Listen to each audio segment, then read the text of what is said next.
Episode 58 గురించి మాట్లాడదాం. Nominations లో సంజన మాట్లాడిన మాటలు, రీతు మాట్లాడిన మాటలు పక్కన పెడితే డిమాండ్ మాట్లాడిన మాటలు నాకైతే 100% నిజం అనిపించింది. ఎందుకు అంటే ఎప్పుడు కూడా రీతు డిమాండ్ సపోర్ట్ తీసుకుని అయితే ఆడలేదు. తన ఓన్ గా ఇండివిజువల్ గా ఆడింది ప్రతి ఒక్క గేమ్. డిమాండ్ చెప్పిన పాయింట్స్ అయితే 1000% కరెక్ట్. అండ్ రిలేషన్ గురించి మాట్లాడితే demon and Rithu relation, Emmanuel and Sanjana relation అందరివి ఫేకే అబ్బా. అది బయట ఉన్నప్పుడు ఎందుకు అనుకోలేదు మీరు? అమ్మ అమ్మ అని చెప్పి, బుజ్జి బుజ్జి అని చెప్పేసి లోపల రాగానే ఎందుకు అనుకుంటున్నారు? కంటెంట్ కోసమా?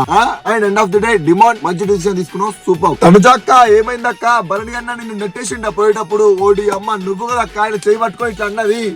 అందరూ ఒకసారి వెళ్ళి మళ్ళీ ఒకసారి క్లిప్ చూడండి, మీకు క్లియర్ గా అర్థం అవుతుంది ఎవరు నెట్టిర్రో. అక్కడ ఎడతది అరిసేదేమో వేరేల మీద. సుమన్ అన్న నీకేమైందన్నా?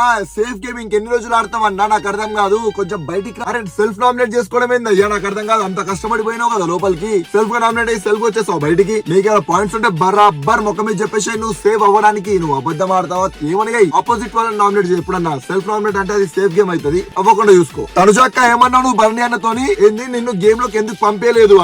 నిన్ను పంపిస్తాను ఇంటికి వెళ్ళిపోతావు అక్క. అండ్ భరణి అన్నకి ఆయన ఓన్ డిసిషన్ ఉంటది, ఎవరిని పంపించాలి, ఎవరిని పంపించొద్దు, ఎవరితో ఆడిపియాలి, ఎవరితో ఆడిపియొద్దు. అంతేగాని నన్ను పంపిలే అని చెప్పేసి నువ్వు నామినేట్ చేస్తావా? మొన్నటి దాకా నానా నానా అన్నామవి ఇప్పుడు సడన్ గా బయట ఇట్లా అయిపోతుంది, బయట నెగిటివ్ వస్తుంది, నా వల్ల బయటకు వెళ్ళిపోయాడు అని చెప్పేసి ఎందుకు సడన్ గా సార్ అంటున్నావు భరణి అన్నని? నాన్న పోయి సార్ అయిందా?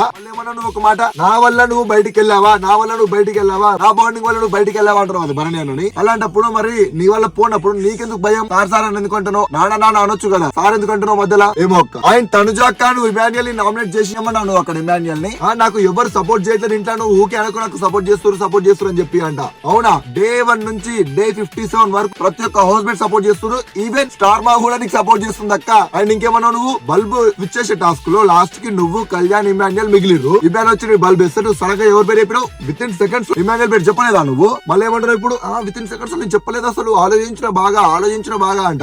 ఇమాన్యుయల్ మీద నమ్మకం ఉంటే అట్లా చెప్పావు కదా సెకండ్స్ లో. ఎట్లా చెప్పినావు? అదా నమ్మకం అంటే. దివ్య అనుజ నువ్వేమంటున్నావు నామినేట్ చేసినందుకు? దివ్య నేను ఇప్పుడు భరణి సార్ ని నామినేట్ చేసినందుకు నువ్వు నన్ను నామినేట్ చేసినావు అంట. ఆమెకి ఏం అవసరం అబ్బా? భరణి అని చేసింది ఆమె, నువ్వు భరణి అని ఉన్నప్పుడు ఆమెకి అనిపిస్తే నేను అప్పుడే తీసేవచ్చు కదా. నువ్వు ఎంత పెద్ద వ్యాలిడ్ పాయింట్స్ పెట్టినా కూడా నాకు భరణి అన్న ఇష్టం భయ అని చెప్పి నిన్నే పక్కన పెట్టవచ్చు, అప్పుడే నామినేట్ చేయొచ్చు. చేయలే కదా, ఎందుకు చేయలే? అక్కడ భరణి అన్న మిస్టేక్ ఉంది కాబట్టి భరణి అన్న నామినేట్ చేసింది. భరణి అన్న నేను నామినేట్ చేసినందుకే నువ్వు నన్ను నామినేట్ చేసినావు అంట. అబ్బా ఏం స్క్రిప్ట్ వెళ్తావు అక్క నీకు? నువ్వు ఓన్ గా ఒక పని చేయండి బిగ్ బాస్, మీరు సప్పుడు కాకుండా ఆమెకి కప్పించి పంపించేసేయండి. మాకు ఇట్లా రివ్యూస్ ఇచ్చే బాగా తప్పుతుంది, మీకు అట్లా ఎడిటింగ్ అటు టెలికాస్ట్ చేసి బాగా మీకు తప్పించి పంపించేయండి ప్లీజ్. మీకు దండం పెడతా.